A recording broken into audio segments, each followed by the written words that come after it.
It's time for a little comedy, a little content, and a lot of conversation. It's the Geno Jones Show, exclusively right here on YouTube. Now here's your host, Geno Jones. Hello, what's happening, everybody? It is Geno Jones. It's that time for the Geno Jones Daily Variety Show. What's happening? Coming to you live right here from the beautiful home studios of Geno Media.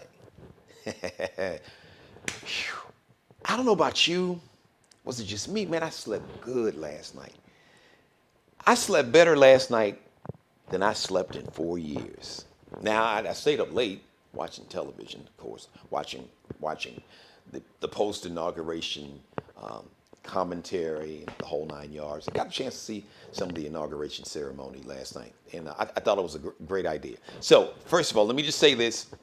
I do this show every Monday through Friday right here, live on my YouTube channel right here, the Geno Jones Daily Variety Show. Okay, listen, so this is going to be part two. Last night I had it was an inauguration, I guess you could say an inauguration day. So this is like inauguration day part two, the first full day of the President Joe Biden administration. So I had a great conversation. Shout out to Keela Carson, who is going to join me. Keela Carson, she's a media star, teacher, motivational speaker, businesswoman. She is an official contributor, White House and political editor for the Geno Jones Show here. And Sean Mitchell, also a contributor, brilliant person. Both of them are. And Sean Mitchell joined us last night. He's based in Chicago. He was a staffer. Worked for Senator Dick Durbin in Chicago, social justice warrior, both Keela and Sean. So hopefully Sean can join us because he is currently in law school. So the brothers got like really important, like real priorities. being a contributor on the Geno Jones Show is great, but brother's in law school, so he got to handle his business so he can become a federal judge, because we need more federal judges on the bench, no doubt about it, because, some folks, right before put like over 200 people on the federal bench. So, we gotta try to balance that thing out. Let me start off today's show, tonight, wherever you are, whatever time it is, wherever you are watching. So, like I said, I slept good last night. I don't know about you. Oh, by the way, listen, President Biden, man, I don't know who's in charge of cleaning up the White House, but man, I hope and pray that they Lysol and bleached everything down real good. My grandmother used to tell me, she said, when you move into an apartment, a new apartment or new home, don't get in that tub until you put some bleach in it and wipe down everything. So I hope they got the Lysol. I hope they went in with the hazmat suits, looking like, if you remember the movie Outbreak, okay, that was a pandemic. And Dustin Hoffman was in the movie, and they had the big hazmat suits, the big white hazmats and the holes, and the whole 9 yards. Get that Lysol and get that bleach, and listen, don't spare, don't worry about it. It's the federal government. So I'm sure you can buy it wholesale, so you can buy it in bulk, save some money.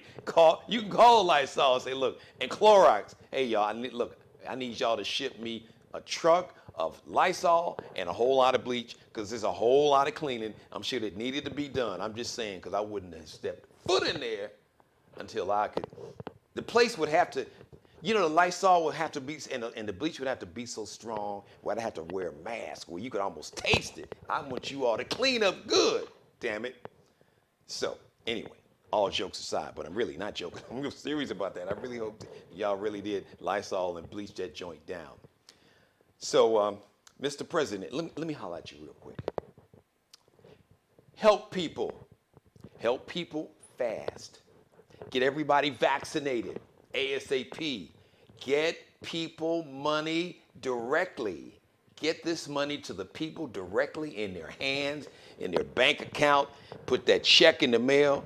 I'm still waiting on my check. Can you take care of that for a brother? See what's going on? But do it fast. All right, do it fast. So my theme for today's show would be, don't worry about politics. Focus on helping people. Forget the politics. Help people. Help all the people in need. Help them fast. People are going to say, you're going to have some Republicans that's going to criticize you. The media, the honeymoon is probably going to last maybe another 12 to 24 hours, and then they're going to be coming for you too. That's just their job. So you can't worry about that. Focus on helping the people fast.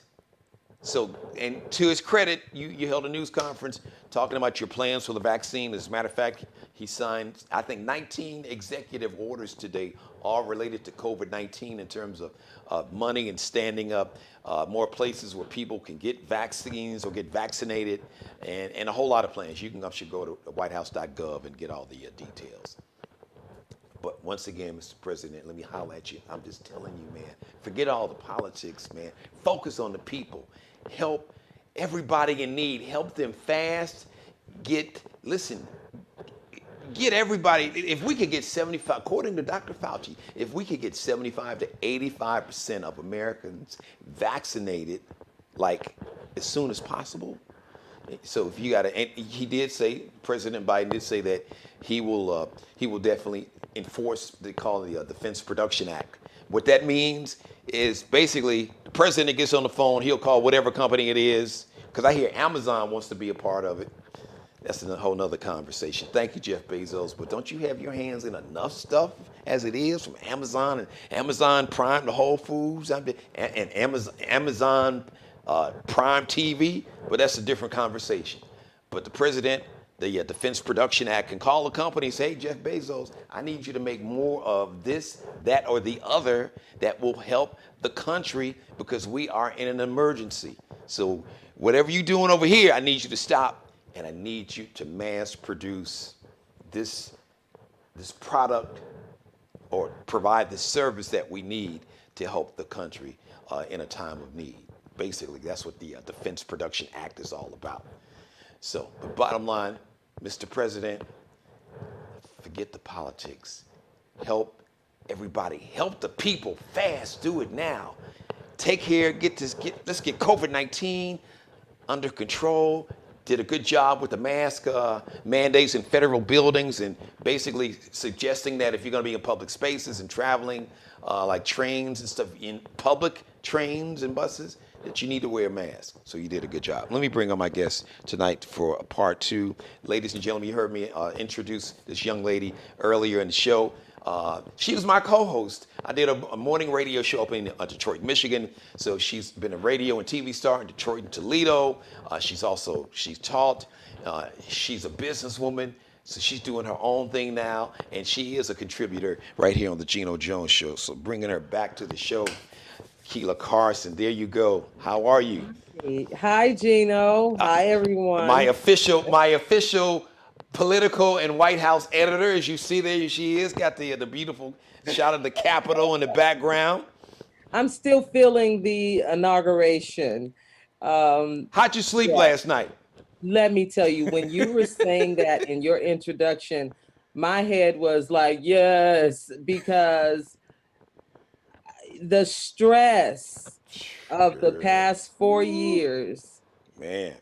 And then when you added on this last year, COVID, I was like, every day you wake up wondering if you're still here. And so I agree. I slept like a baby. And I really feel it. Yeah. Did you? And I really do hope.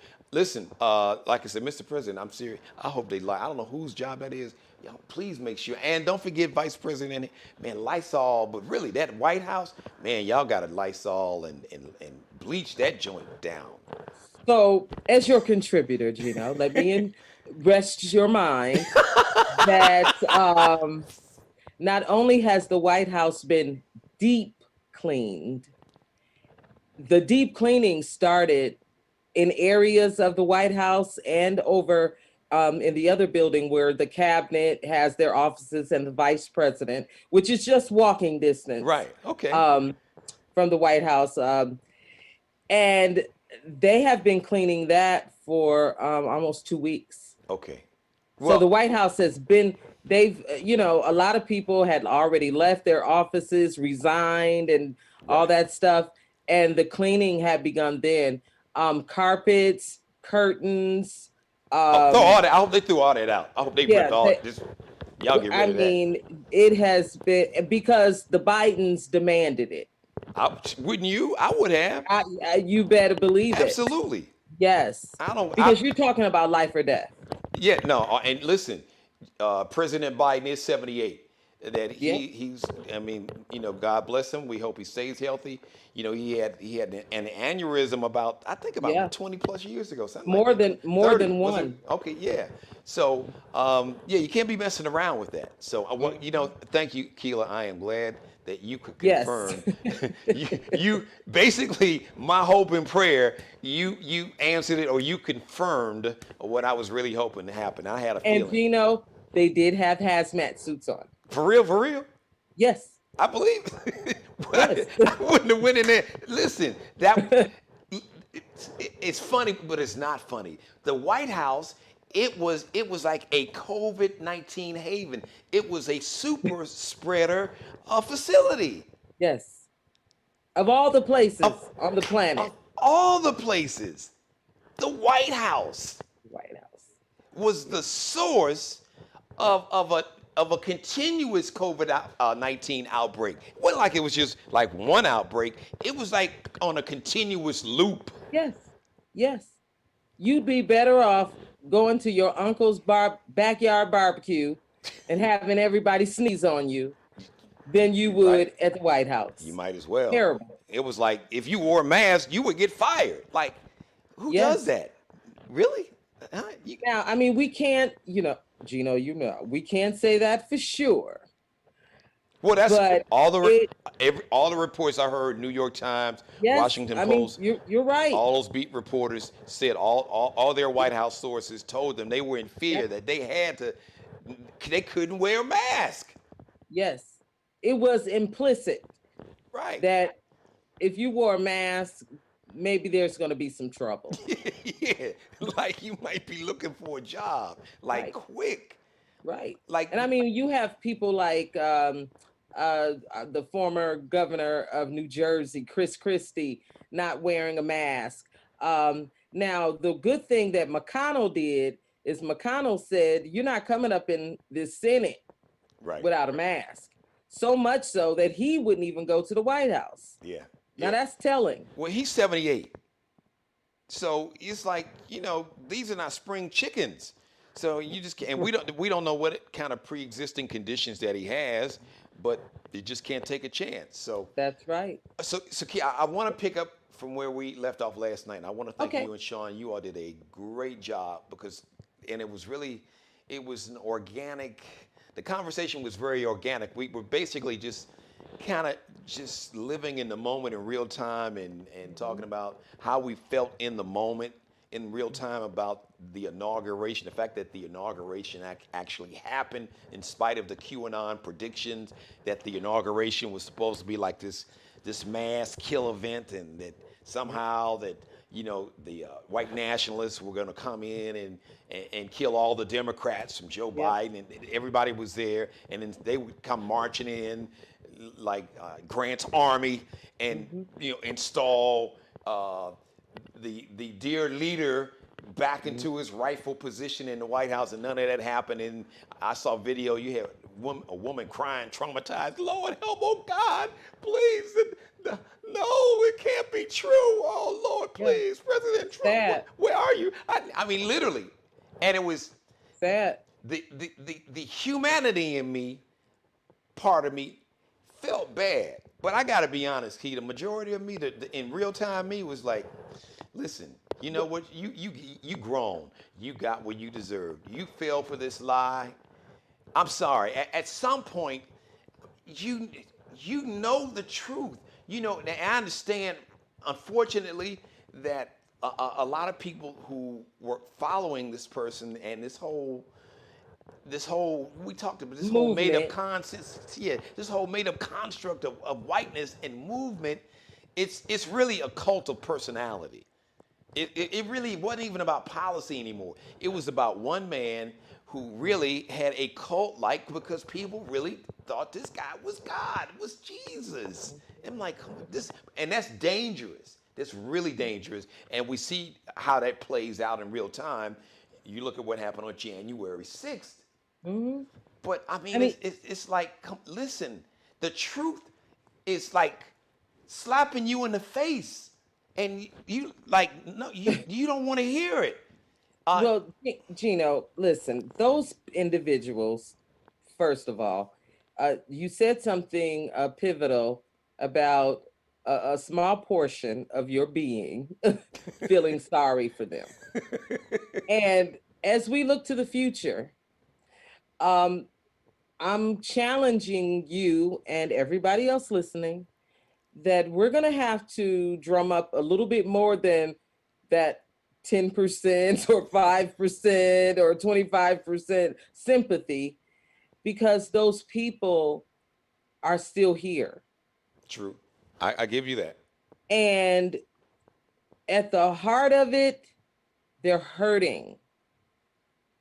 And we have got to be cognizant of that. And we also have to speak to that, or else it's going to brew and it's going to turn into something that we don't want to deal with. Like, uh, remember the DC sniper, all that. We don't want people up in trees shooting people, or you going to the grocery store and they're bombing the Kroger or the Piggly Wiggly. I mean, you because it can manifest Well, in no, other listen. Well, ways. we've already seen it. We saw what happened, and that was that was down in Texas. Was that San Antonio, down near the border, or El Paso a couple of years ago? The Oh, Walmart. yes, yes, yes, You had yes.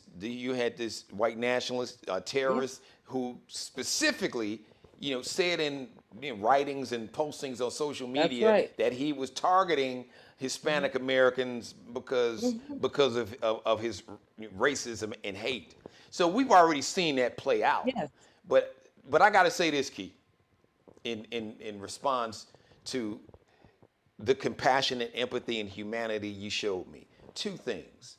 One, I learned from a family member, and actually, Damaris, Mhm. she taught, and it was a conversation her and I had when we were in Detroit, Mhm. and Hi, I Daenerys. and and I was very down about a family member. Just felt guilty that I just wasn't in a position financially to provide the very best financial assistance, maybe to Mhm. get them some help.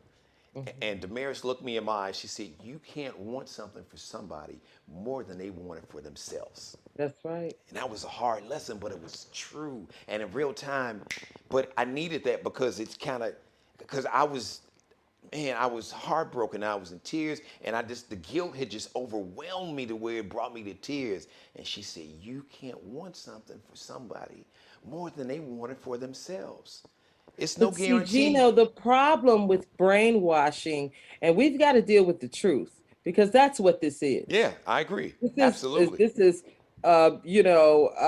David Koresh and Jim uh with Jim the Jones. drinking of Yeah, the Jim Jones. Kool-Aid Jim and Jones. in Guyana. What Right. I mean, you are dealing with people who have been psychologically um redirected, and they believe what they so in order to admit that I have a problem, I have to be somewhat conscious about what this is. They're not conscious about what you're talking about. They believe QAnon. Well, They believe the Proud Boys. They believe in all of these different factions that are telling them this. And I mean, so they don't know to want help. They think you need help. I know, but let me just say this, because at the root of all of this, at the root of all this is hate and It racism, is. white nationalism. It's all under the umbrella of hate, racism, bigotry. Those are just synonyms for that. Mhm. And at the root of that is fear and insecurity.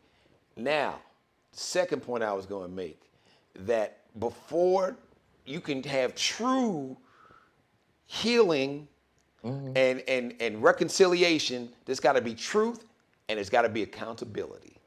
Well, Now and you got to be. the accountability is helping, Geno, because now that they are seeing these people being prosecuted for January 6th, the insurrection on our Capitol, a lot of people are waking up. They're like, oh, Bobby Joe going to jail. Right. Right. So-and-so has got federal charges. That's helping to wake them up. And also because 45 didn't end up calling in, martial law on his last flight out of here and end up becoming the president again. The military, the military story has been debunked. Right, but the military wasn't going to allow that. Of course, well, we know that. They made Geno. it clear. They made it clear.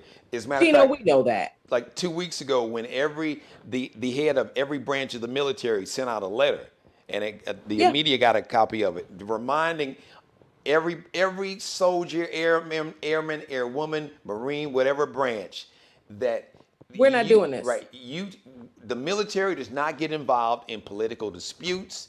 We take an oath to the Constitution, not to a man, not to a woman. Our oath is to the Constitution to defend against all enemies, foreign and domestic. That was the message. That was like saying, listen, now, if some of y'all in the Proud Boys, some of you all just gonna be doing something crazy, please understand, if we find out about it, your ass is out of here. To the left. Right, left, right, whichever way you want to go, we don't give a damn, but your ass is out of here. Yeah. Be clear. I'm translating what that letter was all about. And that was like the third time a letter was issued like that we found out about it publicly. So that wasn't going to go down. Yeah. And listen, I'm with you with the empathy, but listen, Key, I can't come punch you in the face, shoot you, rob you, assault you, and vandalize your house, and then expect you to apologize to me. Something ain't right with that. That's not how it works. Well, Geno, I just wanted to bring that up as a point of Biden having to, what does Biden have to do now to get things going? And we know that COVID is number one, because nothing can get done. Right. If 4,613 people are dying every day. Yeah, absolutely. But also, in addition to that, and getting people stable financially so that they can weather this storm the rest of the time we've got, because look, we've got at least 7-8 months that we've got to get through this COVID. Yeah. And you got to pay your rent, you got to eat, you got to, so, but I brought that up to say that is also something that has to be dealt with, that it's not just COVID and not just, the agenda that we think is important. Those Proud Boys and these militias up in Michigan, where I live, they got to be dealt with too. Yeah. Well, I do see that. As a matter of fact, President Biden has made it very clear. I forgot the Director of Homeland Security has been very direct in terms of making, focusing and making an emphasis, or making domestic terrorism. Yes. I.e. white nationalism, because now, before they would never use those words in public. They wouldn't even use the phrase domestic terrorism. Terrorism was always Islamic, or, it was always somebody else. But now they're like, listen, white nationalism is a problem. These are domestic terrorists. This was an insurrection. It was an act of sedition. Terms that 10 years ago, people would have never used. So, and the FBI has been telling the Trump had been telling the Trump administration that domestic violence and terrorism was our number one threat a in threat. the homeland. You're right. Actually, those reports actually came out while President Obama was in office. As far as 10 years back, the FBI had given reports. The FBI had gotten in front of Congress in certain hearings, and they had released reports saying that the number one domestic terrorism threat is from white nationalists and white hate groups like the Ku Klux Klan and the KKK and the Proud Boys. As a matter of fact, I remember Janet Napolitano. Janet Napolitano. Napolitano, yeah. Yeah, Janet Napolitano was the head of Homeland Security. And she basically publicly issued a statement echoing what the FBI had said. And then right-wing media and people and Republicans, you're targeting, these Republicans, and she basically kind of moonwalked and backtracked. And the other night she said, I made a mistake. I should not have done that. So the good thing is, guns. yeah, they can't. It can't be ignored now. After January 6th, it can't be ignored. Because the chickens, as Malcolm said, have come home to roost. That was my episode it was last Tuesday. As a matter of fact, yeah. I got to back up and watch that. Oh, you got to watch that. That was my whole monologue. And I talked about it because this is what I basically said, Key, that, when innocent, unarmed black men, women, and children were being shot down by police officers, that wasn't a problem for it. A lot of those people who were in the House of Representatives and the Senate chambers. When you had these poor brown children literally being placed in cages, separated from their families. Folks, because it didn't affect me. What's happening, native land being taken away, stripped away, just basically stolen, for the Keystone Pipeline. Folks didn't have no problem with that. Homophobia and transphobia. Yeah, they didn't have a problem with that. So the violence that white people in power saw, that literally came to their house, no pun intended, literally came to their house. The citadel, the seat of power politically came and invaded, were hunting down the vice president, built a wooden gallows with a noose hanging while they were chanting, hang Mike Pence, hang Mike Pence, and where the F is Nancy Pelosi? They were like, wait a minute, hold on. Houston, we really do have a problem. You think? Because the fear that we've had to live under and the threats that we as black people and brown people and native people and Asian American Pacific Islanders and lesbian and gays and trans people and Mexicans and Muslims, that fear that we've had to live under that was rooted in hate and racism and bigotry and misogyny and sexism, they felt it. And it's scared to, it's my show and I can say it because it's YouTube. I ain't got to worry about paying a fine. It scared the shit out of them. We've been dealing with that, Key. Listen, and Geno, I know you're going to go, ooh, Key, if you say that, but keep it 1,000. Hey. Here is the situation with that. Those individuals, white nationalists and whatnot, they have bought the lie when they should have been paying attention to us. Black Lives Matter, the Native Americans, saying, okay, well, I know you gave us this reservation, but can you help us out here? All the ignored women, just all kind of people that have been oppressed. Those Caucasian individuals didn't realize that they were just like us. See, they bought the lie that somehow they were different. Right. And let me jump in. And you may be going there, but this is I just needed to say that. Go ahead. No, because this is connected directly to what you're talking about. And it was the final point that I did make, and I'm glad that you said what you said, so it'll bring me right to it.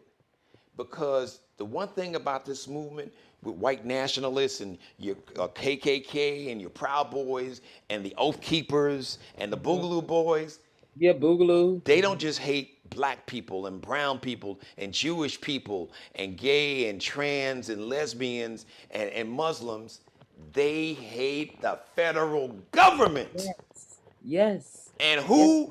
who controls the federal government? White people with privilege and power that look just like them.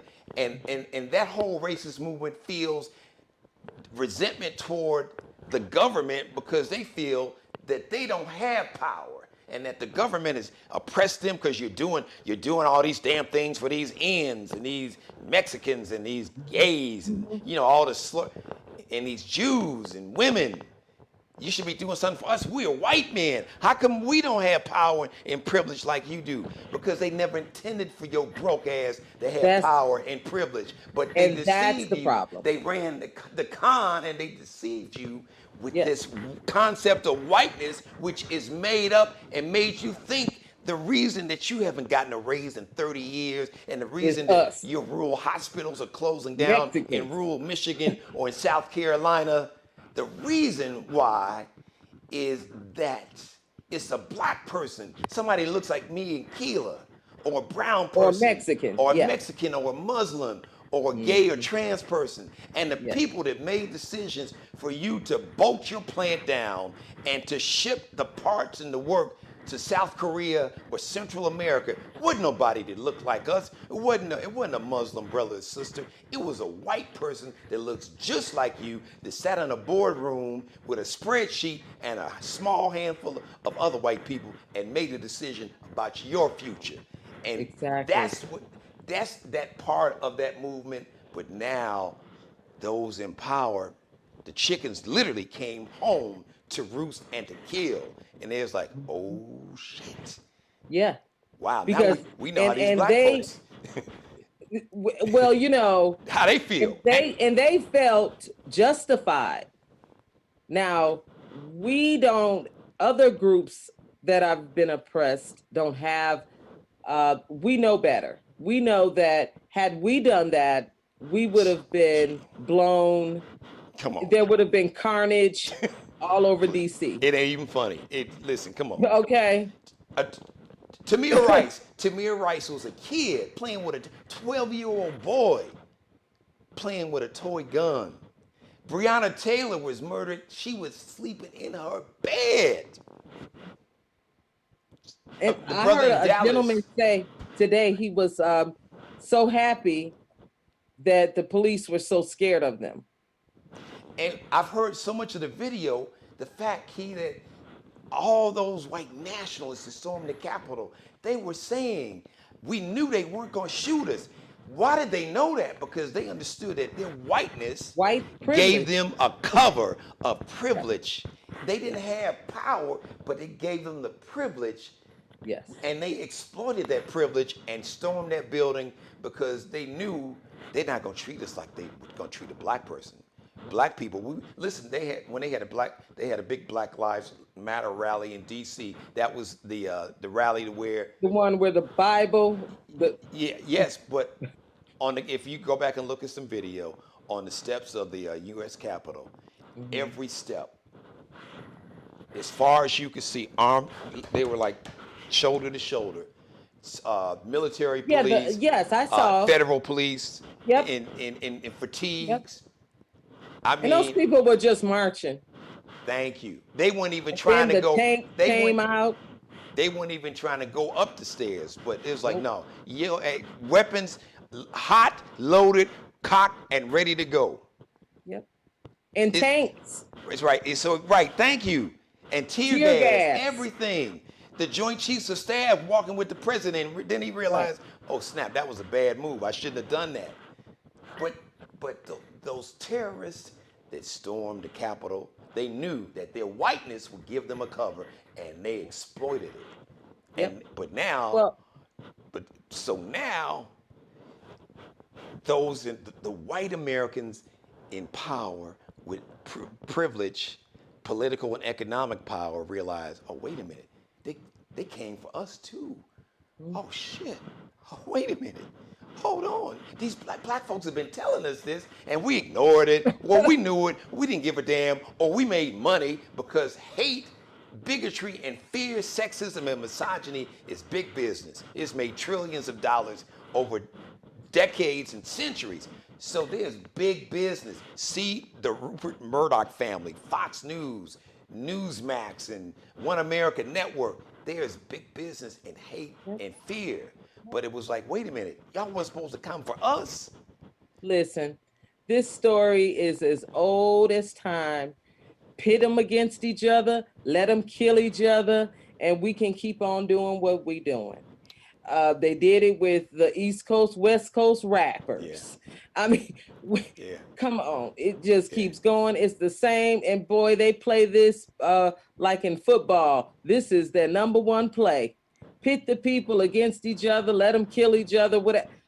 But I am here to tell you that as Biden moves on, there has got to be, as he sets his agenda in play, there has got to be some attention paid, not just to those folks who stormed the Capitol, but to what makes people feel that way, left out, not a part of the process. So Keith, let me stop you there because I want you to drill down on that because that's really a segue to where I wanted you to go.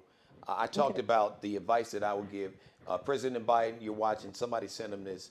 Like I said, focus on people, not the politics. That's right. If you got to get rid of the filibuster, I understand that you are a creature of the Senate and the House. Damn that. I'm telling you, if you take care of the people will take care of you. They will remember. People are in need. One thing as an entertainer I have learned is it's a rule for entertainers. It really works in any walk of life. In media, radio, TV, and this is one of the rules I have, Key. People remember how you make them feel longer than they remember anything you say. People will forget what you said. They won't remember verbatim. They'll kind of remember, but they will always remember how you make them feel. If you make them feel real good, they'll never forget it. And if you make them feel real bad, they'll never forget it. Take care of people are in fear. People are sick. They're hungry. They're homeless. They're scared. Give them comfort. Like I said, I slept good. I slept better last night than I slept in 4 years. Key says she did the same thing. I did. Allow people to put their head on the pillow and not have to worry about God. If I hear my child sneezing or cough, I'm afraid to take them to the doctor. I know. I don't have insurance. And going to the emergency room, that is the most inefficient, expensive way of getting medical care. Getting help. Or I live in a rural area, and they've closed down all the hospitals, and we got to drive an hour and a half to a hospital. And if we go to the emergency room, I'll get a bill for $2,000, and then I'll wind up, my credit will be shot, I'll lose my home, I won't be able to get an apartment or a car.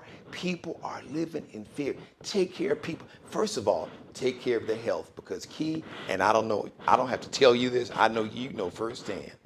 If you don't have your health, you don't have nothing. Take care of people's health.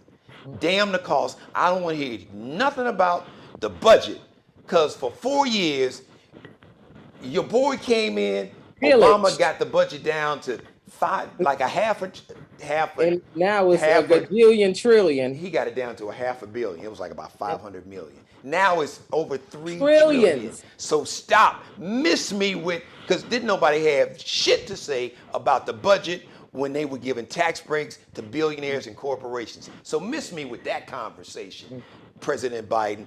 Don't worry about it. Folks in the media, Republicans, some Democrats, kick rocks. Take care of the people. Key, let me say this, and then I want you to drill down on, because you talk about one of the reasons that at the core, yes, it is racial hate, but it's racial hate that's made worse by fear because of people's economic conditions. I want you to speak to that, especially being in Michigan, because I think Michigan probably per capita has got the most militias of any state in the union. But yeah, I mean, I don't know that for sure, but we are a breeding ground, right? So for militia. So bottom line, President Biden, take care of people, and the first thing we got to do is whatever you got to do. Listen, do you know in 1947, Key, the city of New York vaccinated 5 million people in 14 days. You had a Was it for polio? smallpox. You had a Smallpox. smallpox outbreak in America. Okay. New York City got it real bad, just the same way they got COVID real bad. Yep. March, April 1947. In 2 weeks, just the city of New York alone vaccinated 5 million people. In a month's time, they vaccinated 6.5 million people. My grandfather said, Jeannie, you can do what you want to do when you want to do it bad enough. So don't tell me what you can't do. Tell me how we can get it done. That's the only thing that you should want to hear, President Biden. So, Key, what would you say to President Biden? So I think he's on the right track. You've got to get the people vaccinated, because if the people are not vaccinated and they're not healthy, they can't contribute to the economy. So it's a snowball rolling, getting bigger down the hill. Okay. So you got to get people that vaccine. And I think he's on it. The next thing is, once we get the vaccine and people are getting healthy and feel safe, let's get this economy rolling. And by that, in terms of the people, you got to get jobs. You must. And I don't want to hear nothing no more about, oh, we don't have jobs that pay. I'm talking about living wages. I don't want to hear about, and nothing's wrong with Burger King, McDonald's, Wendy's, and all of that stuff. But pay people. But darn it, those jobs are for our kids as they transition into college. True. And look, since you I don't want to see no more grown men trying to take care of their family at McDonald's. Right. Unless they're going to increase. Unless they want to. Right. Or unless, and President Biden's credit, because the federal minimum wage, that was an executive order, $15 an hour, which is better because it's $7.25 now. Right. But if you work 40 hours a week, $15 an hour, it's only $30,000 a year. Right. So that's the poverty. That's where the U.S., according to the U.S. Census, the poverty level stops right at. So everybody making under 30,000. That's officially living in poverty in America. Yeah, I think under 50,000 is poverty. Right, because you know why? Let's talk about that, Key. The average rent in America is $1,800 a month. The average rent is $1,800 a month. So even that $2,000 stimulus, that's already gone. We're not talking about food, medicine, childcare. We're not talking about. Right, and you're talking about a one-time payment. You are already 6 months in the hole. Exactly. So what is that going to do? Key, speak to this, because I do admire, and this is truly who you are. You've been like this since I've known you. Speak to the compassion and empathy that you have that many of us don't have, because you still, for me, before we can talk about moving on, we have to hold people who committed crimes accountable. They've been telling black people that for centuries. So equal justice under law means it doesn't matter what you look like. If you are a white person that stormed the Capitol, you have to be held accountable to the fullest extent of the law. But speaking to the kind of the psychology, the root cause of fear that feeds into racism and sexism and hate, what would you say, Key, if you had a chance to have a conversation to a militia member, somebody that stormed the Capitol? Oh, wow. Because you said, we got to listen to them. And so what would you say? The first thing I would say is, I want to hear you. So I'm just going to sit down and I want you to tell me what's really bothering you. Why you mad, son? Why you really mad? No. I don't want to holler at them. I want to hear them, Geno. I want you to tell me what's really bothering you. Is it really my black skin? Is it really Mr. Silverstein, the Jewish, deli owner down the street? Is it really the Asian, cleaner, the owner of the cleaners? What is really bothering you? And I think if we get down to it and they say, oh, I just want an opportunity like everybody else, then I'm going to be willing, like the Bible says, let's get down to the forgiving. Now, don't you come up here storming the Capitol no more, or don't you come up here agreeing with cops shooting black men and women for no reason. But if we could get to a base understanding of where the pain really is, because the pain is never really what we think it is. No, It's that's true. something Right.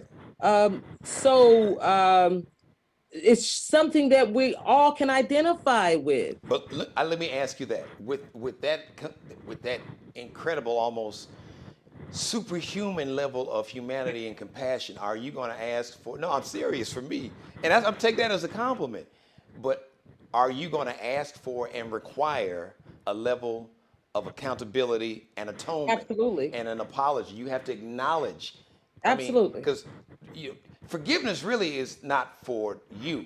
Forgiveness is for me. But Right. we can't move on without, like I said, you can't want something for somebody more than they want it for themselves. At some point, you have to own it. I can't punch you in the face and shoot you in the head, and then expect you to apologize to me. No, it Yeah, don't work no, that way. it definitely, Gino, I would tell, the man that had the Auschwitz shirt on, Auschwitz camp Yeah. shirt, and the shaman, the Mr. QAnon shaman Vegan. or whatever he was. Yeah, Mister, I gotta have vegan. I can only eat vegan Right, food. vegan in jail. So, boy, I tell you, Privilege, boy. Really. There's some hey, brothers like, well, damn, can I have some shrimps and some seafood and some yeah, salmon? I don't need meat. I need a steak. But yeah, I would tell them you definitely have to pay a price for what you've done. But I would be willing to make the transition into regular life again a possibility if they would then go to others who are like them and help them come out of that train Okay. of thought, That, that thinking. I like that. Okay. I like But that. I want to be clear. Gino, that's who we are as African Yeah. Americans. We are forgiving because, see, we don't want to burn the earth down. We just want our slice of the pie and be happy and to take care of our loved ones and to be able to invite our family over for a barbecue without having to spend our rent money. Right. We just want to take a trip with our family. We want to go to Europe and take our kids to Europe and see the Eiffel Tower and travel to Italy, and so we want peace. We don't fight to tear the country down. We're fighting so that we can be a part of it. Exactly. An equal part. An equal part. Can you imagine?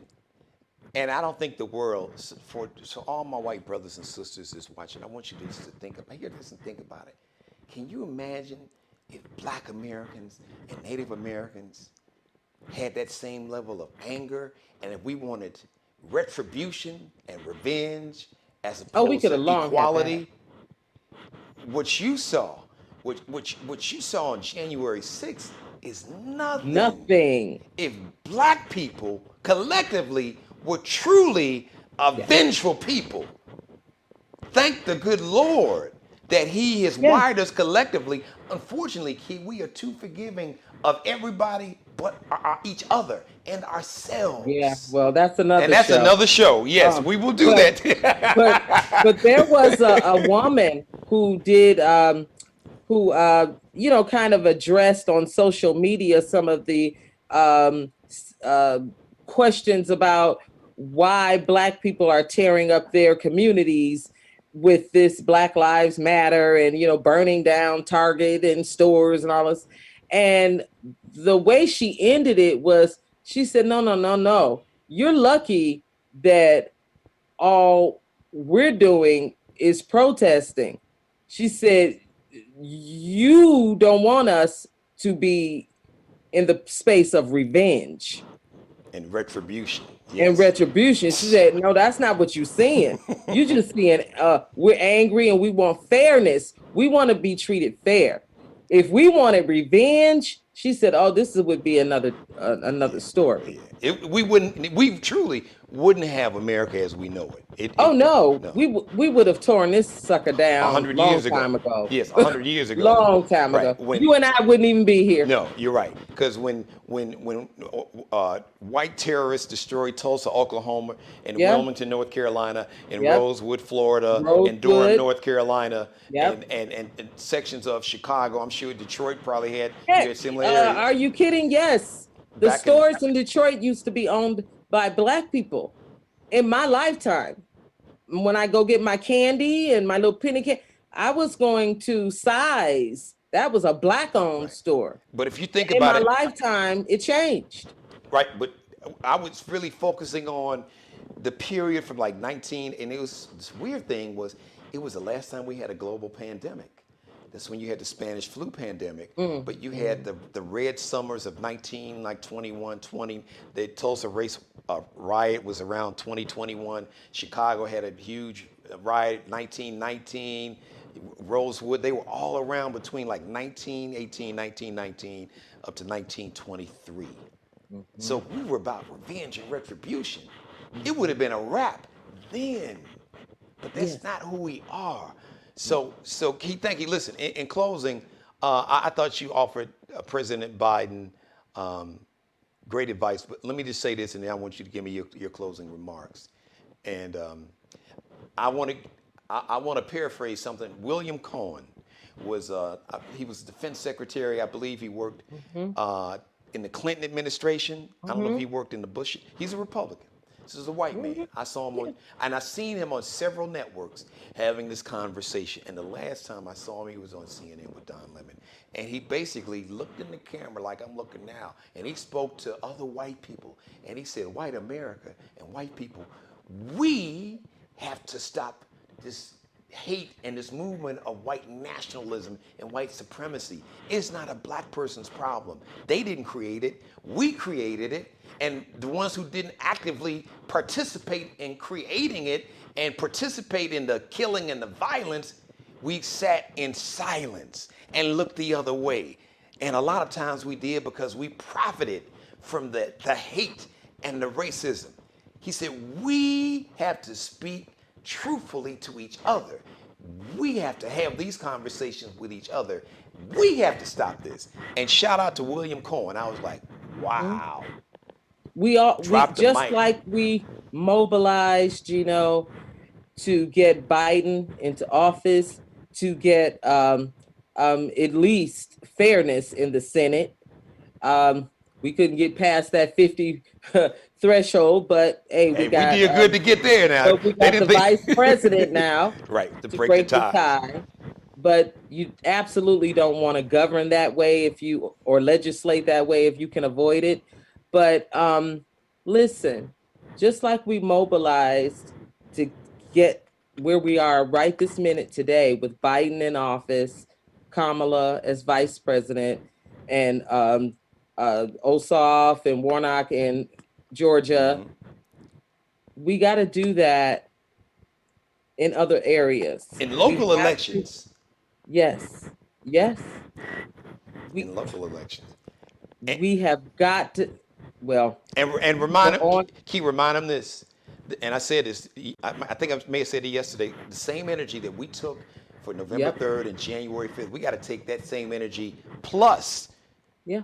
In the midterm elections. That's right. We've already had an example because that's how the world became familiar with Stacey Abrams. Thank you. That's when she lost the governor's race. And we have, and now all of America, including those with privilege and power that have sat back and they've made the economic and political decisions that have influenced everybody's lives.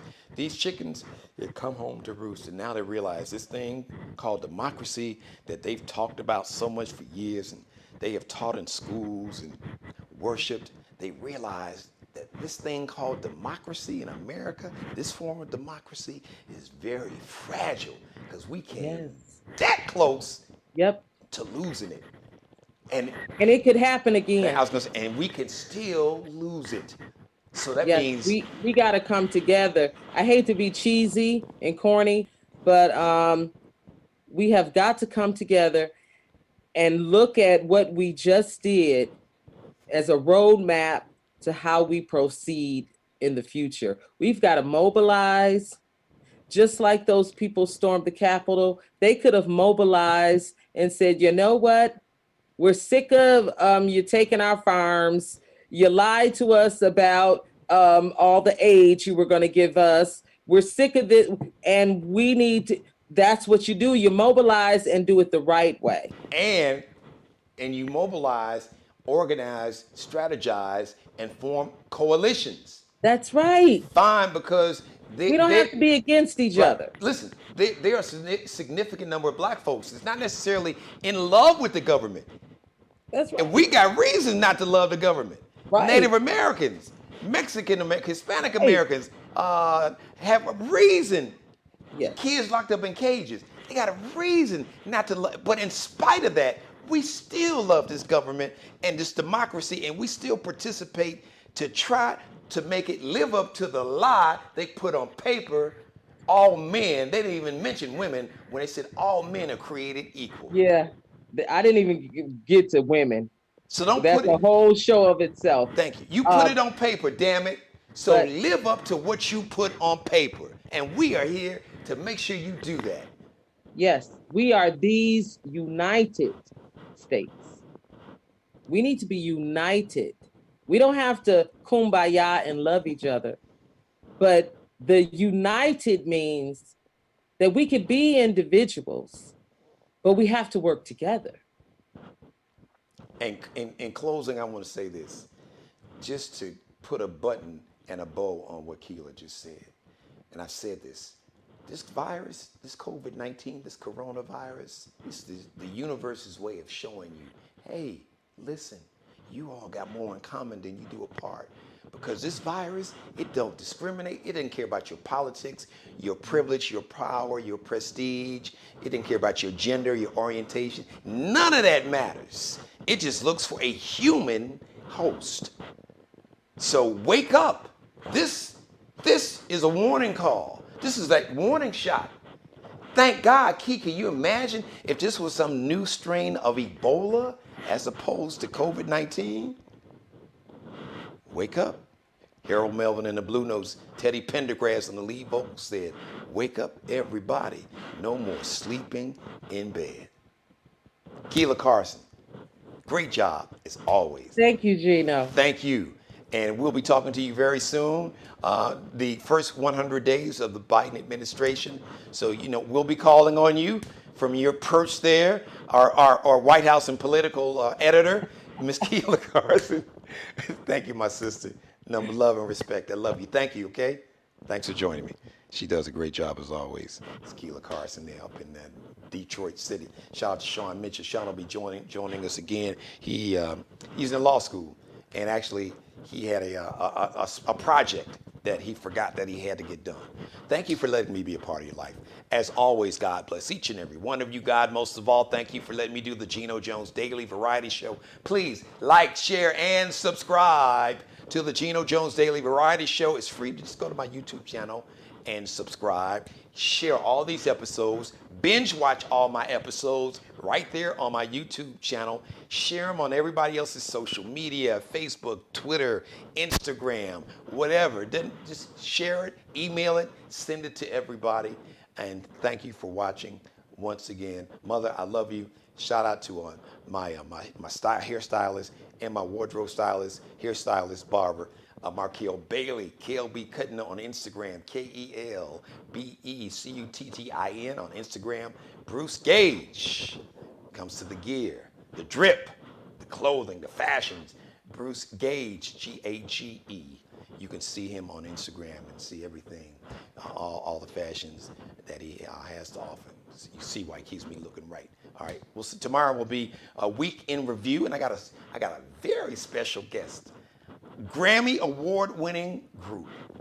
I'm not going to tell you who, but they recently won a Grammy, and they're going to join me just to, well, they'll talk about their new music. And I want to see if they slept good like I did last night with the new administration. I love you. I really do. All right? Thank you for joining me. We'll see you Friday. We'll see you tomorrow. In the meantime, go watch some of those older episodes. Go binge watch some of the episodes that you missed. Thanks, everybody. Have a great day. Subscribe and tune in to the next episode of The Geno Jones Show, exclusively right here on YouTube.